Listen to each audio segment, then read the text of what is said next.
Bismillahirrahmanirrahim. Assalamualaikum warahmatullahi wabarakatuh. Alhamdulillah wassalatu wassalamu ala rasulillah wa ala alihi wa ashabihi wa mawalah. Mari kita baca Fatihah di pertemuan pagi hari ini. Mudah-mudahan dalam pertemuan pagi hari ini Allah berikan keberkahan dan kemuliaan dalam hidup dan kehidupan kita. Dan Allah jadikan kita menjadi hamba-hamba yang takwa kepada Allah Subhanahu wa Ta'ala, diberikan kemudahan hidup, digampangkan, dilapangkan segala urusan kehidupan kita, serta Allah ridho dalam kehidupan kita. Amin ya rabbal alamin. Ala hadina wa kullu man awa. Al-Fatihah.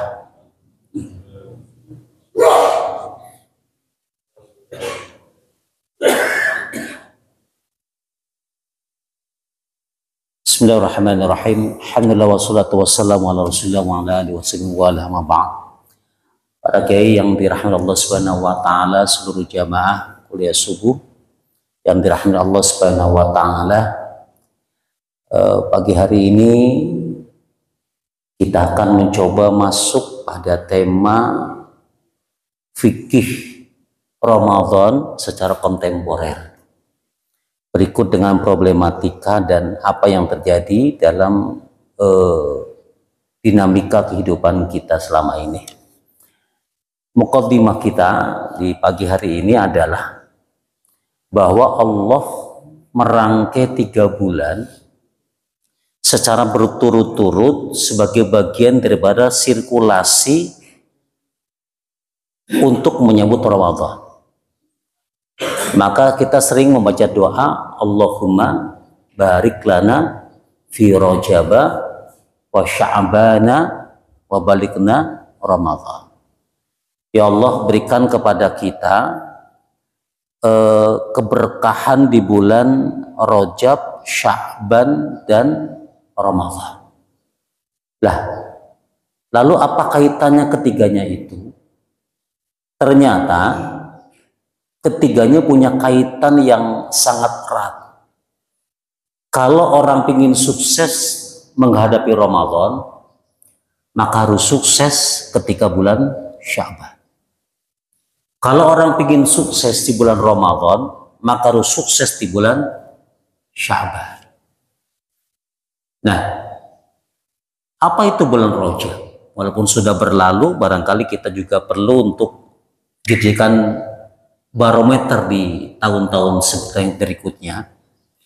Rajab itu adalah bulan yang disebut oleh Allah sebagai bulan suci, bulan yang mulia di dalam Islam. Ya, termasuk Iddatus Syu'ur. Bulan ini adalah bulan yang dihormati dan diagungkan oleh Allah Subhanahu wa Ta'ala, dan bulan ini disebut dengan bulan istighfar. Jadi kalau kita masuk di bulan Rajab, ada beberapa hal yang harus kita lakukan di bulan Rajab. Yang pertama, jadikan bulan itu sebagai bulan yang kita hormati. Yang kedua, jadikan bulan itu sebagai bulan waktunya kita beristighfar kepada Allah Subhanahu wa Ta'ala. Dan bulan Rajab, menurut Syekh Abdullah Muhammad bin Said Ar-Ruslan, itu dikatakan bahwa bulan Rajab itu adalah bulan Asham, bulan saatnya orang rekonsiliasi untuk tidak melakukan peperangan. Jadi kalau masuk bulan Rajab, orang Arab berhenti perang, berhenti bertikai, bahkan dari sebagian ahli sejarah mengatakan orang kalau sudah masuk bulan Rajab, yang paling dimusuhin sama dia, yang paling dibenci sama dia, didatangi. Siapa yang dulu ketika perang muduh bapak saya? Maka anaknya mendatangi orang yang membunuh untuk terjadi rekonsiliasi. Lah, Kalau ini berarti bulan Rajab adalah bulan di mana kita sebenarnya harus melakukan perbagian diri. Apa namanya ya? Prepare, memperbaiki hubungan kita dengan Allah dan memperbaiki hubungan kita dengan manusia. Kalau nanti di Ramadan ada puasa, maka untuk membiasakan puasa di bulan Ramadan, lakukan dulu tuh di bulan Rajab. Di bulan Rajab latihan puasa Senin Kemis. Di bulan Rajab latihan puasa Nabi Daud. Di bulan Rajab latihan bangun malam. Di bulan Rajab latihan untuk sholat jamaah. Di bulan Rajab latihan untuk tahajud, latihan untuk sahur, dan latihan untuk berbuka puasa. Sehingga ketika Rajab itu sudah terbiasa kita melakukan ritualitas ibadah yang begitu bagus, maka Ramadan kita tidak akan merasakan kaget lagi. Lalu di bulan Rajab juga diminta kita untuk rekonsiliasi, melakukan perbaikan hubungan dengan manusia. Maka disebut dengan bulan Asham. Orang tidak boleh untuk berperang, artinya bulan tuli. Lah kenapa Rajab harus dimulai? Iya, orang akan sulit Pak melakukan fokus khusyuk ibadah kalau masih menyimpan permusuhan dengan orang lain. Orang sulit untuk bangun di tengah malam tahajud kemudian khusyuk ketika takbir dan sujud kalau di dalam otaknya masih menyimpan permusuhan dengan tetangga, dengan saudara. Orang akan sulit mencapai paripurna ibadah kepada Allah Subhanahu wa taala kalau ternyata dia masih menyimpan dosa, salah, kemudian permusuhan sesama manusia. Maka Rajab itu sebagai bulan untuk perbaikan hubungan antar manusia dengan Allah Subhanahu wa taala. Lalu kemudian masuklah bulan yang disebut dengan Sya'ban. Sya'ban itu apa? Sya'ban itu yatasa'ab. Sya'ban itu adalah bulan peningkatan.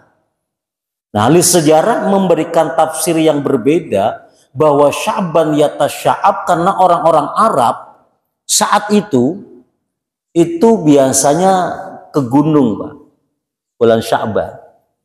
Nah, Sya'ban itu biasanya masih musim dingin.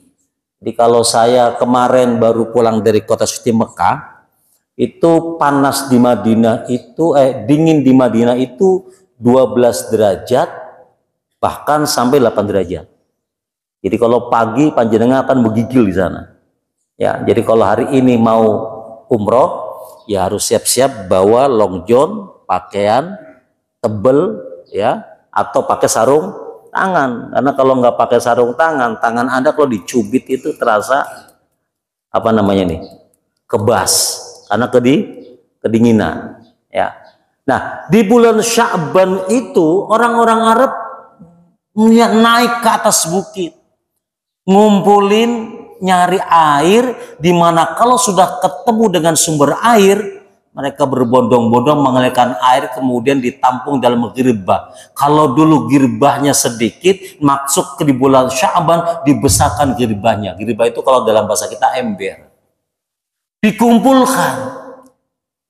Bahkan tidak hanya air saja yang mereka kumpulkan, mereka juga mengumpulkan makanan-makanan, korma, gandum. Untuk apa? Persiapan masuk Ramadan. Nah, kalau kita mau simpulkan, Sya'ban dan Ramadan, Rajab dan Sya'ban adalah bulan yang pertama persiapan lahirnya.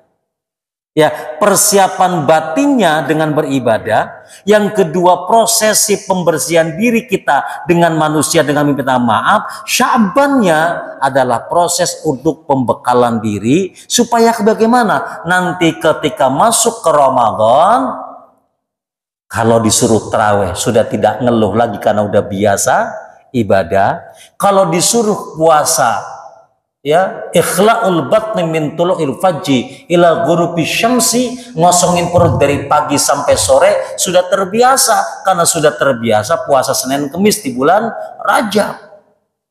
Nah, Kalau kemudian kita diminta sholat khusyuk, kenapa? Sudah enggak begitu banyak kesalahan dan dosa antar tetangga dan saudara, kemudian bekal dunianya sudah penuh. Jadi nanti Bapak Ibu, ini kan Sya'ban ya. Ya, kalau mau ngikutin kebiasaan orang Arab, ini ibu-ibu kalau mau belanja-belanja pakaian dari sekarang. Ya. Kalau mau ngumpulin berapa sih beras yang dibutuhkan ketika nanti Ramadan, dari sekarang dibelanjain. Berapa sih sayuran-sayuran yang dibutuhkan, berapa kali sehari kalau kita mau belanja ke pasar, 3 hari sekali, berapa uang yang dibutuhkan, kumpulkan dulu nih di rumah. Dikumpulkan. Oh, nanti Lebaran kayaknya butuh beli pakaian, beli sarung, beli BHS untuk anak-anak dan istri. Ayo, kalau mau ke Tanah Abang sekarang, Pak. Kapan? Sekarang. Kalau beli baju baru, ayo sekarang bulan Sya'ban berangkat dulu. Ya, semuanya sudah dibeli, sudah kumpul semua, kumpulkan di rumah. Supaya apa? Nanti ketika Ramadan datang, aktivitas dunia kita berkurang. Kerja Ustadz, iya kerja silakan. Tetapi Ramadan seharusnya frekuensi urusan akhirat naik, urusan dunia turun. Ya. Nah, ini harusnya rumusannya begitu. Nah, sehingga nanti ketika Ramadan datang, ini masjid dari mulai awal Ramadan Ustadz itu tetap penuh. Di ujung nanti Ramadan mau selesai tetap penuh. Ini mah kadang-kadang kebalik. Awal Ramadan penuh, giliran pertengahan. Halo, assalamualaikum. Assalamualaikum. Ini karena anak rantau ya. Ya. Nah, giliran pertengahan sudah mulai sepi. Kenapa? Tarawehnya ini pindahnya ke Tanah Abang. Ya, pindahnya ke mall. Kenapa? Giliran masuk Ramadan, otak kita sudah terbagi ini. Urusan mana, kapan pulang kampung, berapa duitnya, berapa pakaiannya harus gimana, beli untuk anak mana. Akhirnya apa? Tadarus sudah mulai hilang, bangun marang sudah mulai goyah, puasa sudah mulai terganggu, dan seterusnya. Nah, muqaddimah pagi hari ini, ya, mumpung Rajab sudah selesai, mumpung Sya'ban masih selesai, yuk pelan-pelan kumpulkan bekal untuk persiapan bulan suci Ramadan. Nah, Bapak yang berbahagia, ibu-ibu yang dirahmati Allah Subhanahu wa taala, kita coba pelan-pelan tentang fikih kontemporer kita akan bicara. Yang pertama, penentuan awal Ramadan. Ya. Dalam kajian fikih bahwa penentuan awal Ramadan itu umumnya itu melalui dua hal. Yang pertama, ada mazhab yang menggunakan puasa ya dimulai dari ru'yatul hilal. Ya. Lah mana dalilnya Ustaz? Dalilnya hadis Rasulullah sallallahu alaihi wasallam riwayat Bukhari dan Muslim. Sumu li ru'yati waftiru li ru'yatihi. Berpuasalah engkau dengan melihat bulan dan berfitrahlah engkau atau berlebaranlah engkau dengan melihat bulan, ya. Fa in ghumma 'alaikum syahru fa'uddu 30. Dan bila tidak tampak olehmu, maka sempurnakan hitungan Sya'banmu menjadi 30 hari. Nah, ini yang pertama. Yang kedua ada madhab. Yang kedua menjadikan hisab itu menjadi bagian daripada perhitungan ya secara matematis, astronomis untuk menentukan posisi bulan dan awal bulan di kalender Hijriah. Lalu bagaimana Ustaz? Kita mau menggunakan apa? Maka sebenarnya kedua-duanya atau ketiganya, yang pertama hisab, yang kedua dengan ru'yah, atau yang ketiga adalah dengan istiqmal, itu sebenarnya bisa digunakan bersama-sama. Tetapi cara penggunaannya itu dengan secara metode secara bertahap. Ya, secara bertahap. Lalu tahapnya bagaimana? Yang pertama, lakukan awal itu dengan hisab. Ya, maka beberapa teman-teman kita dari beberapa organisasi itu sudah menentukan tuh nanti Ramadan jatuh nasionalnya tanggal sekian pada hari ini. Sudah diumumkan tuh. Malah kadang-kadang 3 bulan sebelumnya, malah kadang setahun sebelumnya, dan bisa juga dilakukan 1 tahun sebelumnya. Ya. Nah, tetapi setelah kemudian hisab itu ditentukan, ujung dari perjalanan apakah akan jatuh pada tanggal 29 di bulan Syaban atau tidak, maka hisab itu didukung dengan ru'yah. Maka kumpullah para ulama-ulama yang kemudian dikumpulkan oleh Kementerian Agama berkumpul untuk melakukan ru'yah. Ru'yat dilakukan tapi kemudian tidak terlihat, maka disebut dengan istiqmal. Fa in ghumma alaikum. Kalau tidak terlihat, kalau kemudian hilal itu terhalangi, tidak bisa dilihat, maka kadarkanlah. Nah, sebagian ulama mengatakan fakdaru juga termasuk bagian daripada dalil untuk melakukan hisab. Maka fakdaru ya dikira-kirakan tanggalnya menjadi tanggal 30. Nah, jadi nanti besok ya jangan bertentang lagi mau pakai metode mana. Nah, Ustadz bagaimana? Ya kalau saya secara pribadi memang lebih cenderung untuk kumpul bareng-bareng yang mengumpulkan negara. Kalau negara yang mengumpulkan, kemudian negara yang menentukan dan mengumumkan, itu menurut saya jauh lebih ideal. Karena apa? Karena sudah ada yang bertanggung jawab.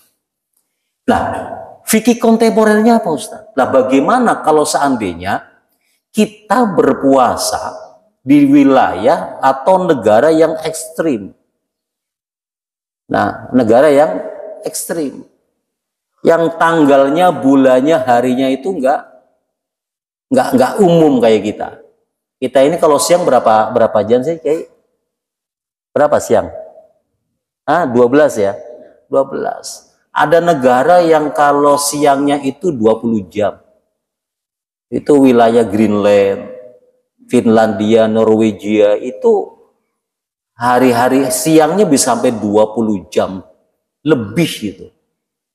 Lah bagaimana kalau kemudian kita berada di wilayah-wilayah yang ekstrim? Ya, mana contoh wilayah yang ekstrim? Apa kondisinya? Pertama, wilayah yang pada bulan tertentu siangnya itu bisa 24 jam dan malamnya itu juga bisa 24 jam. Kalau dalam bahasa kita ini namanya midnight sun. Ya. Matahari sepanjang hari itu ada, ya. Atau satu negara yang tidak memiliki malam. Ada, Pak. Negara yang tidak punya malam, ya. Maka apa kondisinya, ya? Nah, atau ada kondisi yang kedua. Ada wilayah dengan waktu siangnya itu ekstrim. Panjangnya luar biasa. Nah, kondisi seperti ini ulama memberikan satu jalan keluar kepada mereka yang ada di sana. Nah, kalau kita kan gampang tuh, hisab, ru'yat atau istiqmal. Cemonggo pakai yang mana? Segini ujung kadang-kadang masih ribut kan gitu kan. Masih peteng-tengan. Nah, ada satu wilayah ternyata proses siang dan malamnya ekstrim, Bunda. Nah, apa yang dilakukan? Yang pertama, boleh mengqadha puasa pada bulan atau hari di waktu siangnya itu normal. Jadi di beberapa negara, Finlandia, Norwegia, Greenland, macam-macam, itu ada bulan-bulan di mana ekstrim, ada bulan-bulan di mana normal. Maka kalau kemudian tiba-tiba Ramadan saat itu, siangnya tidak normal atau malamnya tidak normal, maka dia boleh tidak berpuasa, lalu kemudian menggantinya di bulan yang normal. Itu yang pertama. Atau pendapat yang kedua, dia tetap melakukan puasa Ramadan di saat ekstrim itu, tetapi dia mengikuti wilayah terdekat yang tidak terlalu ekstrim. Contoh, ya kita di Finlandia nih, ya ada negara yang nggak begitu ekstrim. Di mana? Prancis. Maka boleh mengikuti waktunya Prancis. Oh enggak juga, nggak normal Ustadz. Kita cari yang agak deketan lagi di mana? Oh di daerah Mesir misalnya. Monggo ikutin waktu Mesir. Gimana caranya? Ya saya pernah ke daerah seperti itu. Saya tanya sama teman saya yang ada di Mesir. Sekarang jam berapa? Jam sekian. Jam tangan saya putar di jam sesuai dengan Mesir. Sehingga kemudian buka puasa saya ngikutin Mesir. Kemudian sahurnya juga ngikutin Mesir. Ya nggak usah jauh-jauh lah. Kalau jenengan ke Papua, di daerah Timika, Grisberg, itu juga sama Pak. Waktu siangnya panjang. Sudah panjang, dinginnya luar biasa. Ya, nah itu ya. Nah, terus bagaimana Ustadz? Kalau kita, ini kan kalau menggunakan waktu puasa. Bagaimana kalau kita ada di pesawat? Di pesawat. Persis seperti kalau kita habis umroh lah. Orang kadang-kadang kehilangan waktu sholatnya Kiai, itu ketika pulang umroh. Kalau berangkat relatif cenderung gampang. Kenapa? Waktu perjalanannya itu kan 9 jam. Kalau ke Mekah itu 9 jam. Kalau ke Mekah 9 jam, kalau ke Madinah itu 10 jam. Nah, jarak 10 jam itu akan terpangkas, enggak, perjalanannya panjang tetap 9 jam, tapi akan terpangkas 4 jam karena perbedaan waktu antara Indonesia dengan Saudi itu 4 jam. Cenderung kalau berangkat, Bapak dan Ibu bisa sholat dengan lengkap. Minimal jamaah takdim, jamaah takhir. Nah ini nanti kapan-kapan mudah-mudahan kiai-kiai di sini sudah menerangkan.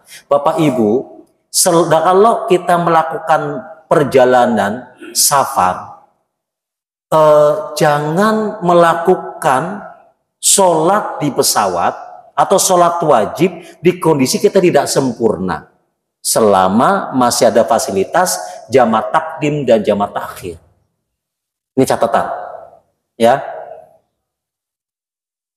Contoh, kita mau berangkat dari Indonesia menuju ke Saudi, terbangnya jam 1, berarti kita masih bisa sholat duhur jam 12 atau terbang jam 2. Maka lakukan jamaah takdim, Pak, supaya asar bisa dilakukan sebelum terbang. Nah ini kita kadang-kadang lakukan sholat duhur lengkap, kemudian kita ngomong ntar asarnya di pesawat. Kenapa? Saya pingin sholat tepat waktu. Tidak bisa. Sholat wajib itu hukumnya harus sempurna kecuali ada udzur syar'i. Nah, udzur syar'inya apa? Udzur syar'inya itu ya adalah ketidakmampuan kita berdiri, ketidakmampuan kita duduk. Udzur syar'inya orang sholat nggak duduk ya karena nggak bisa duduk. Udzur syar'inya orang sholat boleh nggak berdiri ya karena nggak bisa berdiri. Tetapi dalam perjalanan itu tidak bisa jadikan udzur syar'i selama masih ada fasilitas jam'ut takdim, jam'ut takhir, dan qasron. Qasron gimana Ustaz? Qasron itu Pak, meringkas sholat dari 4 menjadi 2. Boleh nggak qasron tapi nggak jamak, tidak menjamak? Ya boleh. Saya mau terbang jam 1. Kalau saya sholat jam 12 dengan lengkap, itu terlalu lama. Nanti boardingnya bahaya. Ya sudah, saya ngomong dengan jamaah saya. Mas, kita sholat duhur, qasar ya, 2 rakaat saja, selesai. Cepat 2 rakaat, langsung naik pesawat. Ini kadang-kadang sholatnya dilamain, udah mau boarding, fatihahnya panjang, surahnya panjang. Ya Allah, nanti makmumnya gelisah itu. Ya. Nah, jamaah takdim dilakukan supaya nanti apa? Di pesawat kita tidak perlu melakukan sholat duhur dan asar. Dan tidak bisa kalau masih ada fasilitas. Nah, repotnya, kenapa kita bahas? Kalau dari Madinah menuju ke Indonesia, Itu perjalanan lamanya itu 10 jam plus ditambah dengan perbedaan waktu 4 jam. Jadi perjalanan 10 jam, perbedaan waktu menambah menjadi 4 jam, menjadi 14 jam. Waktunya tetap 9 jam, tapi menjadi 14 jam. Nah, ini yang banyak orang ketinggalan sholatnya. Terbangnya malam, terbangnya maghrib. Ya, sampai sini subuh, maghribnya hilang, isanya hilang, subuhnya hilang. Nah, ini bagaimana Ustaz? Nah, ini akan menjadi pembahasan nantilah, ya, nanti pusat-pusat tentang masalah jamak takdim, jamak takhir dan seterusnya. Ya, kita bicara tentang waktu berbuka puasa di pesawat. Lalu bagaimana tentang waktu berbuka puasa di pesawat? Ya, kalau kita pesawat menuju ke arah barat, berarti ke Mekah. Ke Mekah. Maka maghrib itu semakin menjauh. Jauh. Kalau pesawat itu menuju ke timur, jadi Bapak Ibu pulang dari Mekah ke arah kemana? Indonesia. Berarti waktu berbuka puasa lebih cepat. Lebih cepat. Artinya maghrib lebih dekat. Lalu bagaimana cara memulai puasa dan cara untuk berbuka puasa? Nah, di dalam fatwa Lajnah Daimah, ini saya ambil pada Daimah aja ya, biar semuanya bisa mengikuti. Ajma'al alim ya, ala anna shawminat tula'il fajri ila hatta ghurubi syamsi liqali ta'ala wa kulu washrubu hatta yatabayyadu lakumul haidha wal abyad fil haid dan seterusnya. Para ulama sepakat bahwa puasa dilakukan dari mulai terbit fajar hingga terbenamnya matahari berdasarkan firman Allah Subhanahu wa taala, makan dan minumlah hingga tampak fajar dan sempurnakan puasa hingga malam dan terbenam matahari. Ya. Artinya ini menjadi rumusan. Rumusannya itu adalah orang yang berpuasa itu harus terikat dengan di mana dia berada, apakah dia di atas bumi atau di atas udara, maka baginya dia berpuasa atau berbuka puasa di pesawat menggunakan waktu yang di mana dia tinggal atau di mana dia berada. Jadi gini maksudnya, ya. Kalau kita berangkat dari Indonesia, misalnya jam 1, terbang nih, jam tangan kita ada nih. Tiba-tiba kita lihat jam tangan kita waktunya jam 6. Lalu kita ngomong, oh ini waktunya buka puasa nih. Ini nggak bisa. Yang harus kita lakukan adalah berbuka puasa sesuai dengan keadaan di mana kita berada. Sahur juga sama, sesuai dengan keadaan di mana kita berada. Emang Ustadz bisa saat lihat jendela itu kemudian, oh udah maghrib. Bisa nggak kira-kira? Bisa nggak kira-kira? Ya kalau di bawah awan masih bisa Pak. Tapi kalau di ketinggian 27.000 ya tidak ketemu, kadang-kadang terlalu gelap. Nah, teknologi sekarang sudah bisa menentukan bahwa nanti di pesawat biasanya diumumkan waktunya sekarang untuk berbuka puasa, waktunya untuk sahur, waktunya untuk sholat subuh dan seterusnya. Sudah ditemukan. Tetapi rumusannya adalah dasarnya berbuka puasa dan dasarnya untuk sahur tidak berdasarkan kepada waktu di mana kita berangkat. Nah, itu tentang waktu. Nah, kita masuk pada, kita sampai jam berapa ya? Sepakati dulu, Ustaz. Jam berapa, Ustaz? Hah? Menjelang suruk. Menjelang suruk itu jam berapa? Jam lewat 55. 55 berarti 10 menit lagi.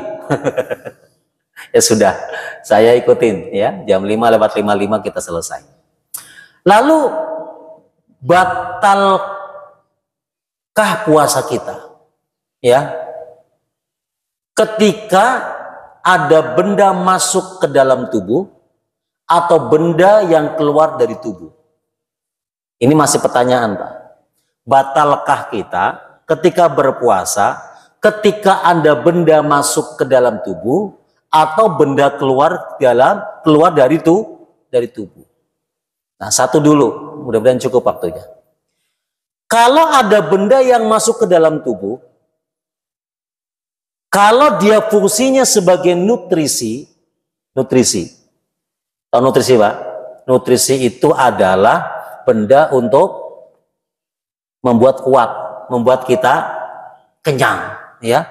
Maka ittifaq ulama itu dikatakan batal. Mau masuk dari mana saja batal. Mau masuk dari mulut batal, masuk dari hidung batal, masuk dari kulit batal, masuk dari bawah batal. Dari mana saja kalau bentuknya itu nutrisi batal. Saat saya mau infus, terus biar kenyang. Ada yang begitu? Ada, ya. Apalagi dari mulut, ya. Itu kan bentuknya nutrisi, batal. Nah, lalu bagaimana kalau seandainya ada yang masuk ke dalam tubuh kita yang bukan nutrisi? Ya, ini perlu kita rinci. Perlu kita rinci, ya. Nah, kenapa kemudian benda yang masuk ke dalam tubuh di mana dia itu sebagai nutrisi itu batal? Karena kita ambil rumusan bahwa maka mau syai' ya'tahu. Sesuatu yang dapat melakukan tujuan dari sesuatu yang lain, maka sesuatu tersebut dihukumi sama dengan sesuatu yang menjadi sebuah tujuan. Contoh, makan itu tujuannya untuk kenyang, betul nggak?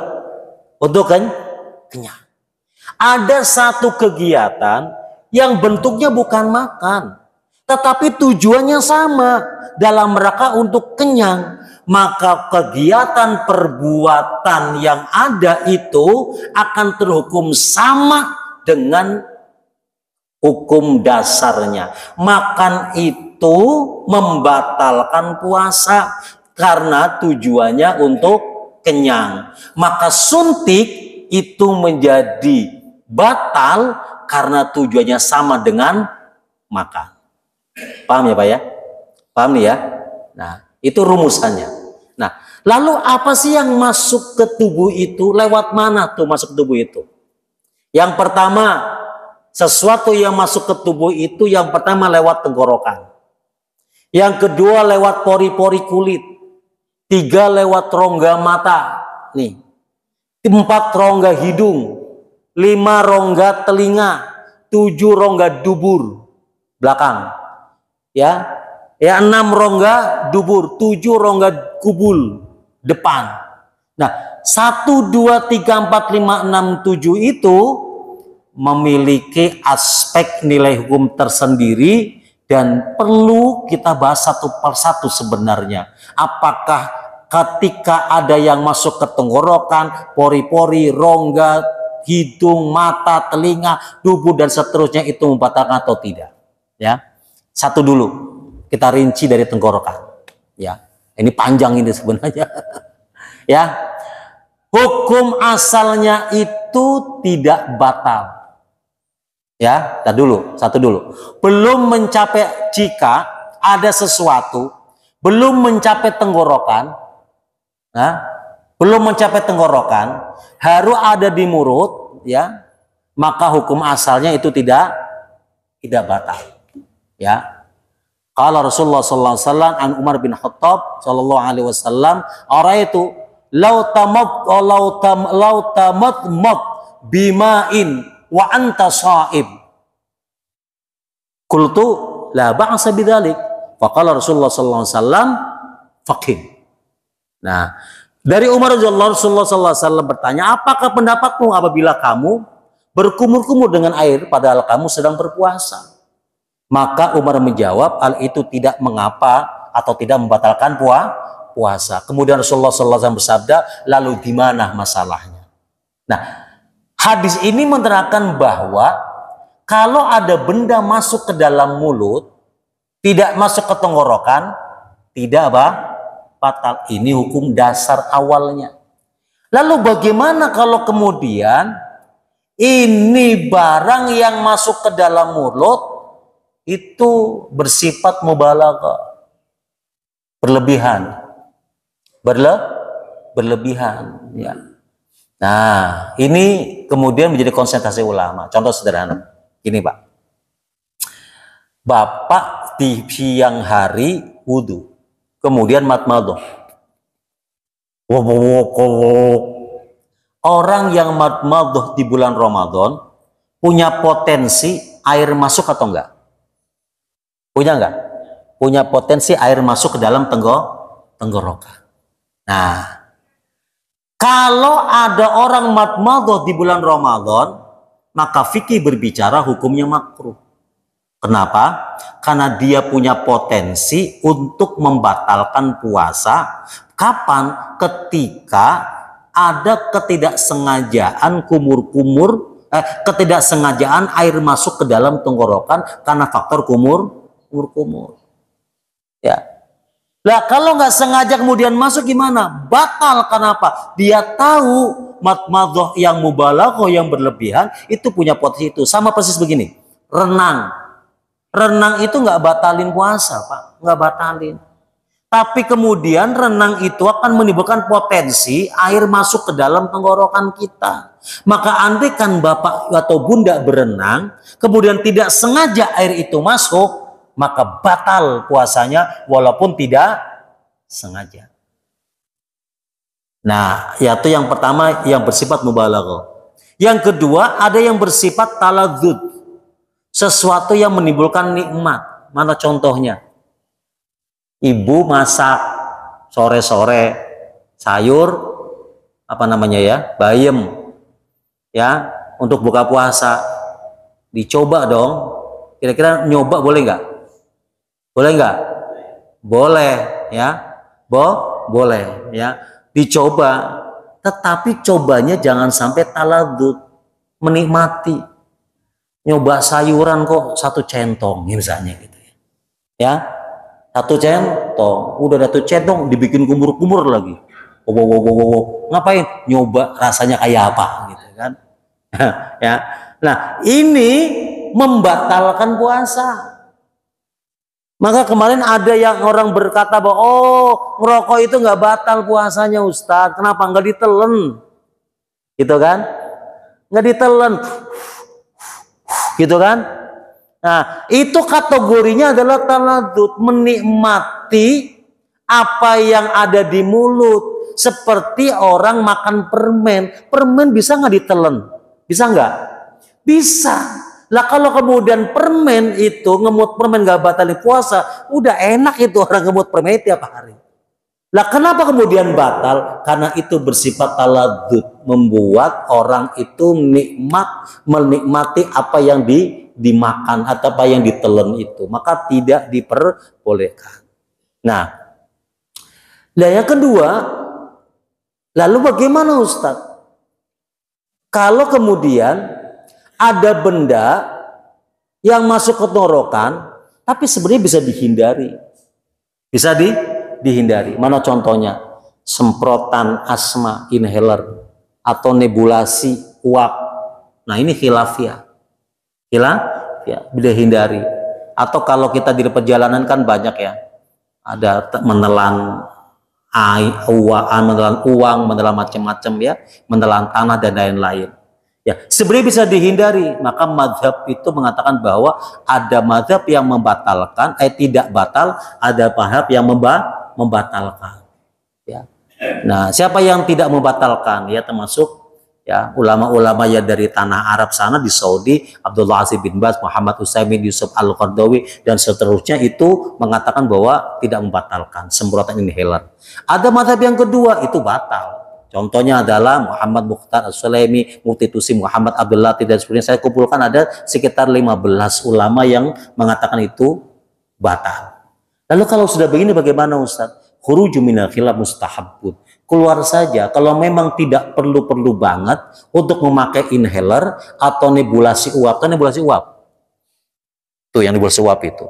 Ya jangan dipakai. Nggak penting, saya nggak perlu-perlu itu banget. Inhaler nggak penting amat. Ya nggak usah dipakai. Tetapi kemudian andekan Ada orang yang napasnya itu berat banget, dia punya asma, harus ada nebulasi uap, maka lakukan. Karena masih ada ulama yang memperbolehkan melakukan itu. Ya. Ya, dan seterusnya. Ada lagi apa? Ya, termasuk endoskopi, ya. Ya, kemudian apa? Gimana kira-kira kalau endoskopi boleh nggak? Endoskopi atau endoskopi? Dalam bahasa Arabnya namanya mindor al-maidah, ya. Itu memasukkan sesuatu ke dalam mulut. Nah, 4 madhab itu mengatakan batal. Jadi kalau mau melakukan tindakan endoskopi itu malam, jangan sih siang. Ya, kalau memang sakit ya batalkan puasanya, karena orang sakit boleh tidak batal. Lalu apalagi yang masuk ke mas, ada lagi apa lagi? Masuknya sesuatu ke dalam pori-pori. Pori-pori. Apa kira-kira batal nggak sih masuk sesuatu dalam pori-pori? Contoh, injeksi, ya, intramuskular, ya, atau IV, intravena, atau vaksin lah, nggak usah jauh-jauh. Nah, vaksin batal apa enggak? Kira-kira batal nggak, Pak? Batal enggak? Batal enggak? Nih lihat dalilnya. Lau al-sholat dawa ila dakhili. Ya, ini di kata ya, Imam An-Nawawi Al-Badu Syarah Al-Muhadzab. Lau al-sholat dawa ila dakhilil lahmi. Kalau ada orang memasukkan obat ila dakhilil lahmi, ke dalam kulit, ya, syakin au ghararin fihi ya, fihi sikinan au ghairaha fawasalat muhqatulahu yudfira bila khilafi li'anahu la ya'uddu udwan majudan. Jika seseorang memasukkan sesuatu obat melalui kulit atau daging paha, atau dengan cara dibedah menggunakan pisau, kemudian semisalnya lalu obat tersebut dimasukkan ke dalam ya kulit itu, atau ke dalam otaknya, jadi dari sini masuk otak misalnya, ya, maka hal itu tidak membatalkan puasa. Maka dalam hal ini ulama tidak berbeda pendapat, karena pori-pori atau paha bukanlah anggota tubuh yang berongga. Ini bisa dilakukan kalau tidak untuk memasukkan nutrisi, ya, itu ya. Nah, waktunya sudah habis. Ini masih banyak yang perlu dibahas, tetapi saya closing, monggo, silakan. Kenapa? Ya. Itu tadi Pak Ustadz bilang